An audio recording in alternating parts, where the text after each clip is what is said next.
I warned my boyfriend that if he ever grabbed the steering wheel while I was driving again, I would leave him stranded on the roadside. He decided to test my resolve a few days ago when he was invited to a house party thrown by his work wife. When I asked if I could join him as his +1, he refused. He claimed it was because my dislike for drinking would ruin everyone's mood, making me the vibe killer in his work circle. So, according to him, not allowing me to go was actually a favor. About 6 hours later, he called me, completely drunk and pleading for me to come pick him up.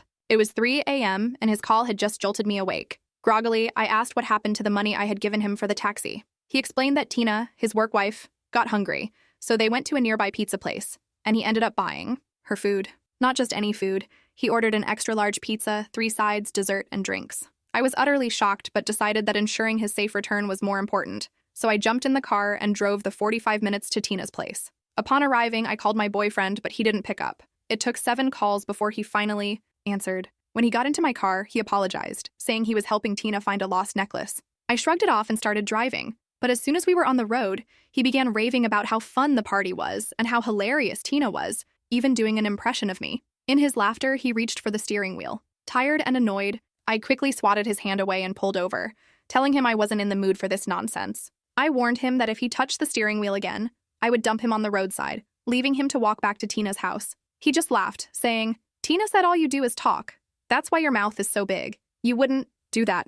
You love me too much." I reluctantly started driving again, but not even 2 minutes later, he grabbed the steering wheel again. This time, he yanked it, causing the car to skid, crash into a curb, and head into a large bush. I panicked and screamed, and only when we were in the bush did he let go of the wheel, laughing hysterically and mocking me, saying, "Don't do it again. This is why you're no fun." Fortunately, the car was mostly fine, just a few scratches, and I managed to back out of the bush. I told him to get out because I was driving home alone. He looked at me as if I was joking, but I was serious. I told him that either he got out or our relationship was over. He blamed me for not getting the joke and insisted he wouldn't exit the car unless I made him. Unsure of what to do, I decided to trick him into getting out by claiming I felt a flat tire and asked him to grab the spare from the trunk. I sweetened the deal by offering a BJ if he fetched it for me. As soon as he stepped out, I hit the brakes and drove off. 30 minutes later, I was home, crying for the rest of the night. 8 hours later, my boyfriend showed up at my front door, wet and muddy, claiming he didn't remember anything from the night before and asking why my car was scratched.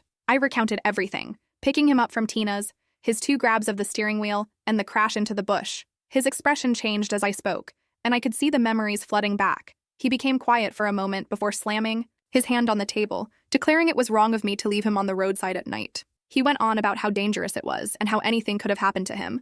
I reminded him that he was the one who put us both in danger by grabbing the wheel while I was driving, but he wouldn't listen. I tried to explain how I had warned him repeatedly about touching the steering wheel, how scared I was when the car skidded, and how his drunken laughter made everything worse. He just shook his head in anger, pacing around the kitchen, claiming a real girlfriend wouldn't abandon her boyfriend on the road no matter what he did. He brought up Tina again, stating she would never treat him like that. This comparison infuriated me further. I calmly told him that a real boyfriend wouldn't jeopardize his girlfriend's life by grabbing the steering wheel while she was driving, especially after she explicitly asked him not to. I also reminded him how he refused to let me attend the party because I don't drink, yet he spent the money I gave him on an extravagant meal for Tina. He became defensive, accusing me of bringing up irrelevant points to make him look bad. To him, the steering wheel incident was just a joke that I took too seriously, and he called me dramatic about the whole situation, insisting the bush incident wasn't that serious.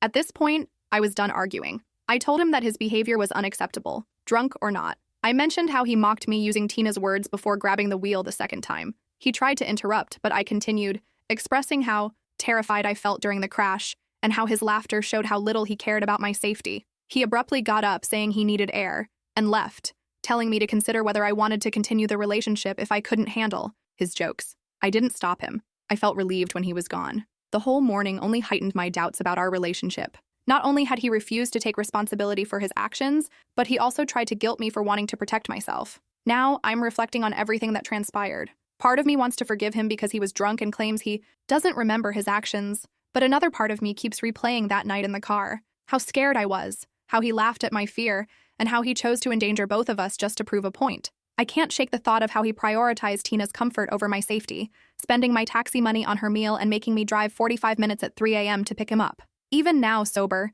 he still doesn't grasp how wrong his actions were. I haven't replied to any of his texts since he left. Each one grows angrier, accusing me of overreacting and being childish. For the first time, I'm questioning whether this relationship is worth saving. If he can't understand why his actions were both dangerous and disrespectful, then maybe it's time for me to move on. Update 1. It's been a week since my boyfriend walked out after our argument about the steering wheel incident. He's been coming to collect his belongings every few days, always when I'm home from work. Each time, he barely speaks, just grabbing some clothes or gaming gear, saying he's staying at his friend Mike's place until he figures out his next steps. I've been avoiding social media to clear my head, but yesterday, while scrolling through my feed, I saw his post. I couldn't believe my eyes as I read it. He wrote a long, detailed story about how his girlfriend of 2 years suddenly turned cruel and left him stranded on a dark road in the middle of the night. He described walking for hours in the cold, how cars wouldn't stop to help him, and how he could have been killed. He even added that he was chased by a stray dog, which I know never happened because he didn't mention it when he showed up at my door that morning. The comment section was even worse than the post itself. People I've never met were calling me psychotic and abusive. Some said I should be charged with endangerment, while others suggested he press charges against me for abandonment. What really got to me were Tina's comments. She had written at least 6 lengthy replies, each worse than the last. In one, she claimed she always saw red flags in my behavior, saying I never let him have fun with his work friends. In another, she described times when I supposedly controlled what he wore to work, something that never happened. She kept responding to other comments with completely made-up stories about me, painting me as a possessive, unstable girlfriend who finally showed her true colors. The more I read, the angrier I became. There wasn't a single mention in his post about how drunk he was that night, nothing about grabbing the steering wheel twice while I was driving, or how he caused us to crash into a bush and laughed about it. He didn't mention spending my taxi money on Tina's expensive meal, or how he made me drive 45 minutes at 3 a.m. to pick him up. He completely omitted how he mocked me using Tina's words right before grabbing the wheel the second time. Tried calling him immediately after reading the post, but it went straight to voicemail. I called again and again, and after the 5th attempt, I sent him a long text demanding he tell the whole truth about that night. No response. I waited an hour, growing more frustrated with each passing minute as the comments on his post piled up, all sympathizing with him and condemning me. Finally, I decided to call Mike, thinking if my boyfriend wouldn't talk to me, maybe Mike could convince him to at least edit the post to include the truth. But when Mike answered, everything got worse. Mike was confused when I mentioned my boyfriend staying with him. He said he hadn't seen my boyfriend in weeks, not since their last gaming night. According to Mike, my boyfriend had never asked to crash at his place and definitely hadn't been staying there this past week. I felt betrayed, my hands shaking as I hung up. All those times he came to collect his things, all those casual mentions of staying at Mike's, they were lies. That's when I finally lost it. I called her out for being a manipulative homewrecker who had been trying to come between us since day one. I recounted every instance of her encouraging him to exclude me from work events, convincing him to spend my money on her food, making up lies about me in her comments, and now housing him while he came to get his things under false pretenses. She dropped the sweet act and began screaming back, claiming I was just jealous because she and my boyfriend had a special connection. According to her, they could talk for hours while he found conversations with me boring. She said he needed someone fun and spontaneous like her, not a stick in the mud who couldn't handle a harmless joke like grabbing the steering wheel mid-argument. The call abruptly ended. I tried calling back multiple times, but it went straight to voicemail. I was shaking with anger, imagining them together, probably laughing at my reaction. I looked around my apartment and truly saw all his remaining belongings for the first time. His gaming setup still in the corner of the living room, his clothes taking up half my closet, his favorite coffee mug in the kitchen cabinet. All those items he hadn't taken during his supposed trips to Mike's place. I grabbed every trash bag I could find and started filling them. His expensive gaming consoles and controllers, his rare edition books, all his clothes and shoes. I even found our matching bracelets from our first vacation in my jewelry box, and those went in too. Every trace of him, every gift he'd given me, every item he'd left at my place over our 2 years together, all of it went into those bags. I carried everything downstairs and left it by the building's dumpster, then sent him one final text. Your stuff is next to the dumpster. Garbage pickup is tomorrow morning at 8. What happens to it after that isn't my problem anymore. My hands are still shaking as I write this. The reality of everything is finally sinking in. How he spent the entire week going between my place and hers, lying to my face every time. How they probably sat together, crafting that misleading post about me, adding dramatic details like the fake dog chase to gain sympathy. How every time he came to collect his things, he was likely heading straight to her place, both of them laughing about how easily I believed the Mike story. But honestly, I don't regret leaving him on that road. Knowing where he went afterward only confirms that I made the right choice. My only regret is not seeing through their act sooner. Thank you all for the supportive comments on my last post. You helped me realize that I wasn't wrong to protect myself that night, and you gave me the courage to share my side of the story. I'm turning off my phone for the rest of the day and focusing on cleaning every trace of him out of my apartment. Update 3. It's been 3 months since I threw my ex's things out, and I hadn't planned to update again. But yesterday, I received some news that I felt I should share, if only for closure. Mike called me while I was at work. At first, I ignored his call because I was in a meeting, but then he sent a text saying it was urgent. When I called him back during my lunch break, he told me that my ex and Tina had been in a serious car accident and were both in the ICU. According to Mike, they were at a house party last night. Typical behavior. And despite being completely drunk, my ex decided to drive them home because Tina dared him to. They ended up crashing into a guardrail on the highway at high speed, totaling the car. Before I delve into my feelings about this, I should explain what happened after my last update. The morning after I left his things by the dumpster, my ex showed up around 7 a.m. to collect everything, and of course, Tina was with him in her silver Honda. I watched from my window as they loaded all the bags into her car. She kept touching his arm while they worked, and whenever she noticed me watching, she glared up at my window. They took every single bag, even the one with the matching bracelets. That was the last time I saw either of them. After that day, I went completely no contact. I blocked both of them on all platforms: phone numbers, social media, email addresses, even LinkedIn. I switched gyms to avoid running into them and started shopping at a different grocery store for a clean break for my sanity. These past 3 months have been transformative. I got promoted to project lead at work, which has kept me busy with new challenges. I started taking pottery classes every Wednesday evening, something I always wanted to try but my ex claimed was a waste of money. I even adopted a cat from the local shelter, a sweet orange tabby who loves to nap on my keyboard while I work from home. Life has been peaceful, productive, and drama-free. So when Mike called yesterday with news about the accident, I felt oddly detached from the whole situation. He described how severe the crash was, how the fire department had to cut them out of the car, and that they were both still unconscious with multiple injuries. Then he asked if I planned to visit them in the hospital. I actually laughed out loud and asked him why I would visit someone who endangered my life by grabbing my steering wheel, lied about where he was staying, let his work wife spread lies about me online,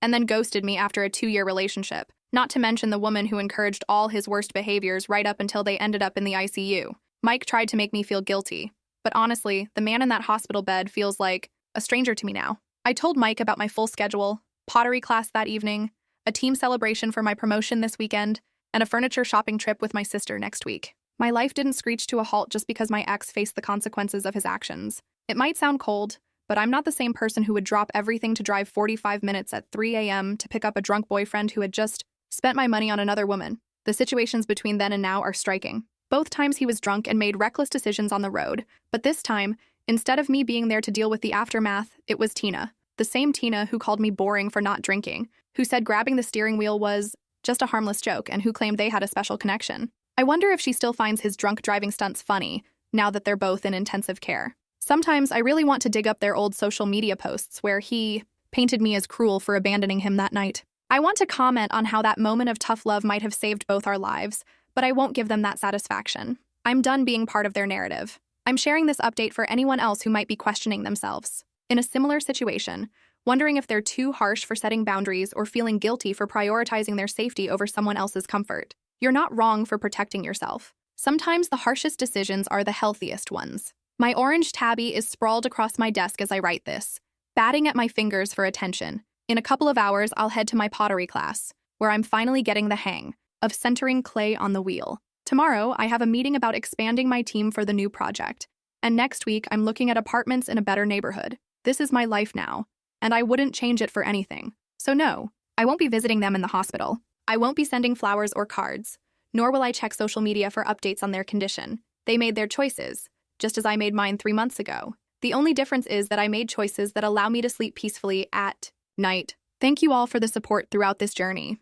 I started calling him again, alternating between angry voicemails and worried messages. Where had he been staying? Why would he lie about something like this? The last time he came to get his belongings was 2 days ago. He took his favorite, clothes and gaming laptop, telling me he was heading back to Mike's to play online games with the guys. Now I'm replaying that conversation in my mind, seeing all the little signs I missed. How he seemed more put together than someone supposedly crashing on a friend's couch. How he always came at the same time after work. How his clothes never looked wrinkled or worn. I keep staring at Tina's comments on his post, the way she defended him so fiercely, how she seemed to know exactly what to say to make me look bad. Her last comment, in particular, keeps echoing in my head, about how he deserves someone who understands him and appreciates his sense of humor. Looking back at everything, the fact that he didn't want me at the party, spending my money on her food, the constant mentions of her name, the lies about staying at Mike's, it all adds up to something I didn't want to see before. I feel like such an idiot. All those times he came to get his things, he was probably going straight to her place. I've stopped calling him now. His post is still up, still gathering sympathetic comments and angry reactions toward me. I sit here wondering how I missed so many red flags, how I let him gaslight me into questioning whether I overreacted that night when he literally put both our lives in danger. Maybe this social media drama is a blessing in disguise, revealing exactly who he is when he thinks everyone is on his side. Update 2. After many days of his misleading posts and hateful comments, I decided I had enough of being portrayed as the villain. A week ago, I sat down and wrote out the complete story from my perspective, ensuring to include every detail he conveniently left out. I started from the beginning, how he refused to let me attend the party because I don't drink, and would supposedly be a vibe killer. I described how he spent my taxi money on an extravagant meal for Tina, an extra-large pizza, multiple sides, dessert, and drinks. I explained the 45-minute drive at 3 a.m. to pick him up, and how I had to wait while he helped Tina look for a supposedly lost necklace. Then I got to the crucial parts he omitted: how drunk he was, how he mocked me using Tina's words about my mouth being too big, and most importantly, how he grabbed the steering wheel not once, but twice. I detailed the crash into the bush, his laughter while I was terrified, and how he treated the entire situation like a joke. I made it clear that I only left him after he put both our lives in danger and refused to get out of the car willingly. Finally, I added the recent revelation about his lies regarding staying at Mike's place. I ended the post by asking if anyone else would have reacted differently in my situation. The responses began flooding in. People started sharing my post and revisiting his original post to call him out. Many pointed out how manipulative it was to leave out the drunk driving and steering wheel incidents. Some shared their own experiences, with drunk partners putting them in danger, telling me I did the right thing by protecting myself. The tide really turned when people began questioning Tina's multiple comments on his post, calling her out for fabricating stories about me being controlling, especially after I mentioned I wasn't even allowed to attend the party. Several commenters suggested that their relationship seemed suspiciously close for just being work friends. Last night, while reading through the responses, my phone rang. My boyfriend's name appeared on the screen. When I answered, he immediately started ranting about how I needed to take down my post right away. He claimed people at work were viewing him differently, and that I was ruining his reputation. He insisted that regardless of what happened that night, I was wrong to leave him on the road. I let him vent until he ran out of steam, then calmly asked where he'd really been staying this week. He stammered about couch surfing between friends' places, not wanting to burden anyone for too long. I interrupted him, telling him I had spoken to Mike, who hadn't seen him in weeks. There was a long pause. Then I heard movement in the background and a familiar female voice saying something I couldn't quite catch. Before he could respond, there was some rustling, and suddenly Tina was on the phone, her voice dripping with false sympathy as she confirmed that yes, my boyfriend had been staying with her all this time. She told me she was just being a good friend by providing him a safe place to stay after I so cruelly abandoned him that night. She said I should be ashamed of myself for putting him in that situation, insisting that a real girlfriend would never do that.